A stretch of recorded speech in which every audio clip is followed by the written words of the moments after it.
Rád by som vám ukázal Káhiru ako mesto rozporov. Vieme, že toto mesto je najväčšou a zároveň aj najvýznamnejšou metropolou Afriky, ako aj islamského sveta s 9 miliónmi obyvateľov. Mesto so svojou veľkosťou je 13. najväčším mestom na svete. A teraz sa najprv pozrime na mesto z tej lepšej stránky. Pekné budovy, prepichové hotely,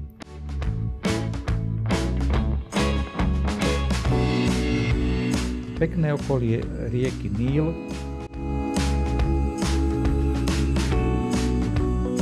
pôsobivé obchodné uličky a pulzujúce bulváre, ako aj živá doprava nás nenechávajú na pochybe, že sme na dobrom mieste.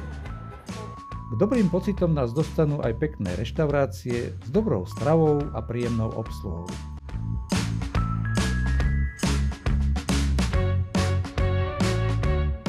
Teda toto bohatstvo mesta sa nám javí pred očami na každom kroku.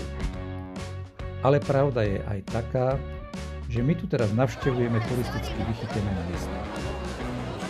Ale aj tak je to len jedna strana mince. Ako vieme, na svete sú všade ľudia aj chudobní, aj bohatí. Aj tu v Káhire. No žiaľ, tí si už z toho bohatstva mesta tak veľa neužijú. Poďme na to postupne. V niektorých častiach mesta vám ukážeme chudobu. Hlavným mojím cieľom je ukázať vám miesto v Káhire, ktoré neuvidíte často ani v cestopisných filmoch a ani v ponukách cestovných kancelárií sa neobjavujú. A teraz si poďme pozrieť tú chudobu tých chudobných ľudí, ktorí sú najchudobnejší aj medzi chudobnými. Ako som to už naznačil, toto miesto nepatrí medzi vychytené turistické destinácie a pokojne si žije svojím životom. Sociálna skupina, ktorá sa tam usídlila, má svoje zákony a svoj spôsob života. Moja otázka teraz znie: žili by ste v hrobke v blízkosti pochovaných a zosnulých? V káhirskom meste mŕtvych to nie je nič zvláštne. Mnohí si takto vyriešili bytové problémy. Ako budete vidieť, všade zanedbané hrobky, ale aj tak tu žijú ľudia, je tu špina, bordel, ale si myslím, že tí ľudia nemajú na výber a z toho pohľadu si musíme pomyslieť nad tým, že keď my žijeme lepšie, že či to není vôbec dar pre nás od života, lebo každý taký dar nedostal.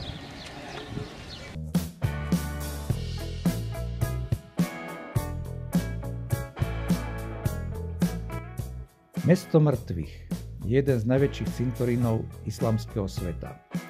Nájdeme ho na úpätí pahorka Al-Mokatam v juhovýchodnom cípe Káhiry.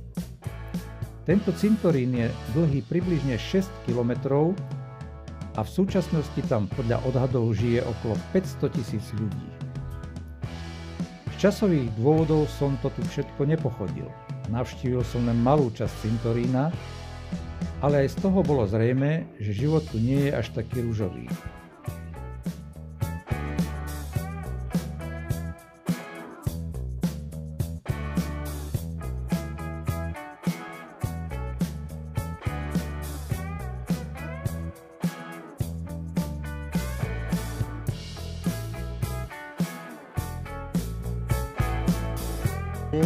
Slovakia.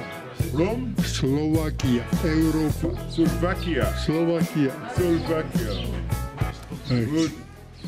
Tí miestni deti sú všade rovnakí.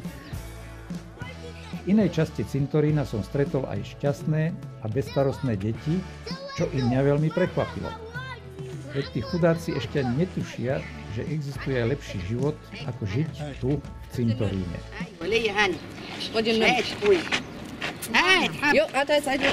شكرا thank you Okay. Okay.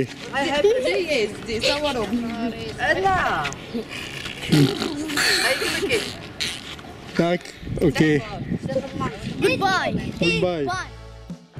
V stredoveku bývali na tomto cintoríne jeho strážcovia a občas nocovali nejakí pútnici. Časom sa sem začali sťahovať vdovy s deťmi, aby boli bližšie k svojim zosnulým manželom. No ako sa Káhira rozrastala, bolo v nej menej a menej miesta na bývanie a pohrebisko sa stalo domovou chudobných, ktorí si v meste nedokázali nájsť bývanie. Ich útechou je, že aspoň tu nemusia platiť nájomné za bývanie. Nájdu sa tu medzi nimi aj takí, ktorí tu žijú už dlhé 10 ročia.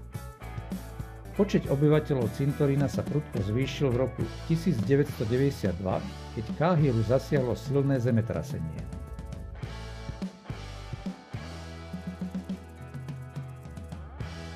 No a nakoniec, tu by som mohol môj film ukončiť s tým, že niektorí ľudia dokážu žiť aj v biedných podmienkach. Žiť aspoň trochu životom dôstojného človeka.